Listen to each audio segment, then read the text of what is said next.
Hey, how's it going? It's Jenny here from Icarus Growth. I've got my good friend Braden over here with me. Braden, do you want to introduce yourself? So, like Shani said, my name is Braden Rakini. We run GP Socials, mainly YouTube content agency. We do a little bit of like short form stuff in there, but yeah, we handle everything from A to Z when it comes to like strategy, scripts, editing, thumbnail designs for like B2B businesses. So like B2B consultants, agencies, and software companies. Sweet. We're going to pretend that this isn't take two, but can you give everybody a brief background on sort of like where you were when we started working? Because it's been around 3 months, I think. Yeah. And Q3, Q4, you started noticing some of the issues, which is the reason why you reached out. So like, what were some of those issues? For sure. Yeah, pretty much just having like nothing automated. So pretty much everything was done manually. And it kind of just created like a little bit of a time suck on my end. And then also like on the editor side of things, because that's where like most of our volume is, like when it comes to having like editors consistently upload videos every day. Even like on their end, they're manually having to dig through folders. And then on my end, I was manually having to dig through folders. So it was kind of just like creating a ton of like inefficiency within the process. Got it. With a lot of the inefficiencies that were popping up, where would you notice, I guess, client perception ended up taking a little bit of a hit? Like, were there any situations where certain things or certain deadlines started getting missed, or clients noticing A, B, and C weren't in place when you knew that they were B, but they were meant to be, etc.? Like anything along those lines? Yeah, I would say a little bit. Like there definitely were a few times where a few things would slip through the cracks. Not that it would happen a ton, but like on top of that, it took like a bunch of mental bandwidth for me to like make sure that didn't happen. Like that was like for me, like just being like the OCD type of person I am, like I was taking way too much time to like manually track that and like keep on top of it so that didn't happen. And then it's still, I mean, I would say it happened like a little bit, but it was more just like investing way too much time just to track some simple things. Yeah. So what would you say was the biggest challenge that you had when we started working together, and what does that challenge look like now? Yeah, so I would just say, I mean, I knew I wasn't going to like automate all this stuff myself. I just don't have the expertise or time to do all of that. And then relative to like the actual things we were facing is pretty much just like what I went over, like too much of a time suck, just losing like inefficiency or losing efficiency within the process. But now everything is like automated literally from A to Z. I don't even think we had our onboarding stuff like automated to begin with.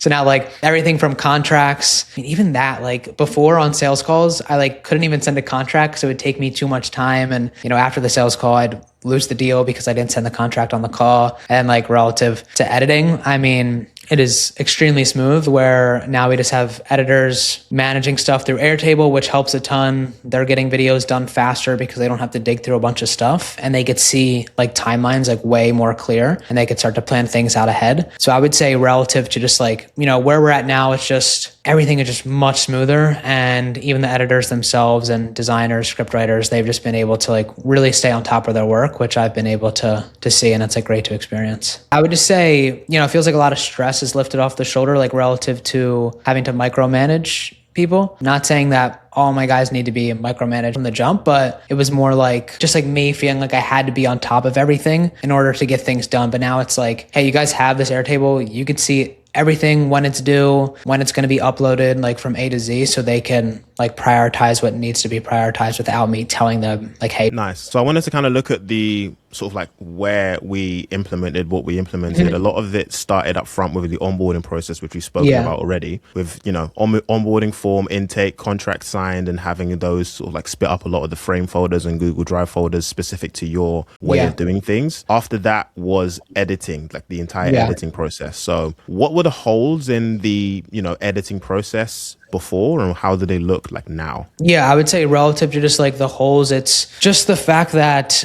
editors had to go in and, you know, we had like a central thing in Frame where it's, you know, they had to go in, click into like our workflow or whatever, and then go to their specific client, click on like the type of video they're doing, go to the month, go to the week, and then go to like the specific project. So there was like a ton of folders in there, which I know is wasting their time. And then, like I said, on my end, I had to do the same thing to send these videos out. But now it's just, hey, go on to Frame, click one folder, I think, and then copy that link and that's it. Like that's all the work they do. It gets sent like internally so we could check it, approved. It gets sent to like the client's dashboard, and then that's like everything. It eliminated literally everything that we had to do pretty much. Nice. Along the side of sort of like analytics and reporting and sort of dashboards and things like that, what visibility did your clients have, or like how did you get them those reports beforehand, and how is that working now? Because I know that we built a distribution load pipeline which would show you what each editor is doing, what their workload is, and how close things are to being scheduled, what the scheduling dates are. There's a whole diary for that as well.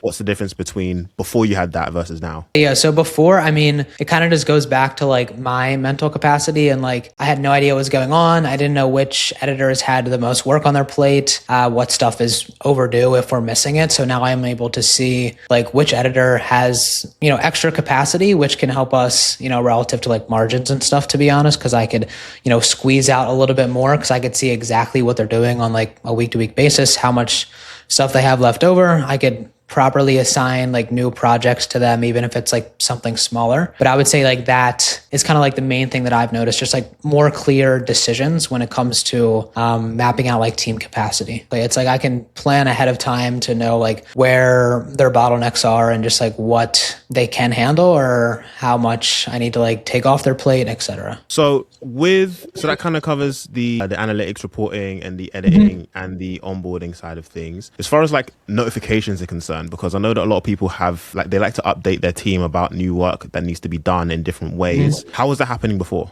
We had like basic automations set up where it's like they had their own channel. What was happening though is that the more editors I bring on, the more people I bring on, I have like a ton of channels. Even if it's like guys who are just helping us out, like even like contractors on a small part-time basis, like I would have like, say like 10 channels or something, but now it's all, I think we just do everything out of like 3 channels, which is really nice. It just cleans up Slack a little bit.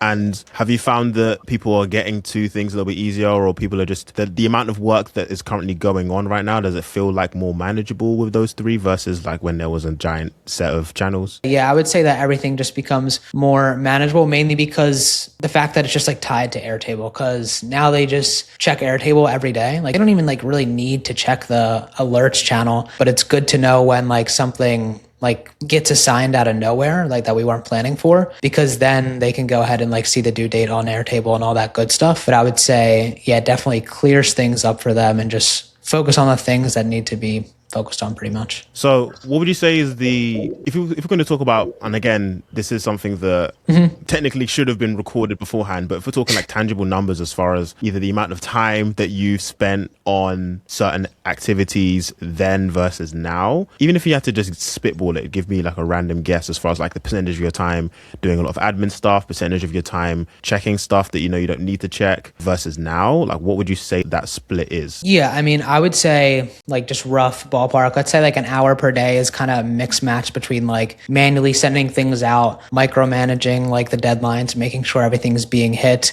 even like, getting on extra calls, like huddles to make sure stuff is like happening that needs to be happening. We'll say like an hour per day. And now we'll say if 10 minutes, like if it happens, like probably like 10 minutes a day. But most of the time I don't really need to be on top of the stuff because it's just already being taken care of. What were your goals moving forward? Like the size of the team and just like how things are going to work for you with this Airtable moving forward? Like how do you see it scaling up? Yeah, so I mean, that's like one of the big reasons why I first reached out to you as well, because I knew we were slowly scaling up, or maybe not too slowly, and we just like hit a point where I knew that it was time to invest in some like project management, but I wanted something that we could grow into. So like before, maybe at like 10 to 15K a month, now we're like last month we hit like 50. So a lot of stuff is like increasing at a fast pace, and it's just like scaled with us so far. And I think, as we double, maybe even like triple, I would say that this is going to continue to support us there, because it's just the way it's set up is like so simple. It's just like new clients, new Slack users, which are like team members. And that's like pretty much it. So it's like something that can definitely like be flexible with us, like as we grow. And if you're talking goals, do you have goals for 2026? Like what are they right now? Yeah, that's a good question. I try not to put like a timeline on my goals specifically, but I would say, consistently hit like 100K a month, and then relative to to team members, that'll depend on the projects that we have, but I would say double to triple the team size would probably be what we're looking at there. So given the goal for the year, I know you don't set actual like time frames or time stamps on when you want to hit certain things that you want to hit. Or as like a milestone that you want to hit by March/April, as far as, you know, team size or how things are going. I don't know if you're recording like NPS scores of your clients or just like client happiness, retention, etc. What would you say is the thing that you're aiming for, and like how is the Airtable going to help you with that? Yeah, I would just say relative to what we're aiming for, just like mainly what we're doing now relative to like outbound is just we're trying to get a lot of like outbound motion going on to like crack like a cold channel source. And I would just say that's another big reason why I reached out to you, so we could have that infrastructure on the back end that can easily just like bring in new clients. Like now we can just sign clients every week and just install them within like the system that we have and just keep things running. Whereas before it was like manually onboarding them, like sending contracts, and it was such a headache just to like bring people on. So I would say like as we crack that like cold outbound, it's going to just be really simple to kind of implement them into the business and, you know, have it like grow with us. So then if you, and this is kind of like a question for you, but also for the wider audience, if you were to decide between, you know, getting a random sort of like Upwork freelancer or any other person to get these systems that you've gotten built versus me, like what would you say, or what would you recommend based on, you know, your experience so far with what's currently gone on? Yeah, I mean, with you specifically, I would go with you 10 times out of 10 because there's a reason why I did it. And I personally run an agency myself, so I know all about the benefits of like working with an agency rather than wasting time like juggling like freelancers. You know, they don't have the expertise, especially with like the type of systems that like we needed implemented. And then, you know, they're unreliable. You have to vet them. You have to like do all this work to manage them, and they have other clients, and it's like just such a headache. Once again, I mean, I run an agency, so this is the same thing I tell to clients. It's just, I think working with an agency is a no-brainer. It shocks me when agency people will get on calls and they're like, oh, I'll just do this in-house. I'm like, dude, like if you want to move fast, if you want expertise already, then like working with an agency like you guys is just a no-brainer in my opinion. Appreciate that. Appreciate the kind words. Where can people find you? Technically everywhere. I mean, I'm running up on LinkedIn right now. So that's kind of my main Braden Ricchini. I'm trying to be the YouTube guy of LinkedIn. I think people have cracked it on Twitter and Instagram, but I would say LinkedIn and then my YouTube channel are kind of the main two places to find me. That's Braden Ricchini, GP Socials. Don't forget the name. Any last thoughts? Anything else you wanted to share? No. I mean, that's pretty much it. I appreciate all the help you guys have helped us out with, or everything you've implemented. So sweet. Thank you very much, man. Appreciate you taking the time today to have the conversation. For sure. Hope everybody got whatever they needed to get out of that, and I will talk to you soon. Sweet.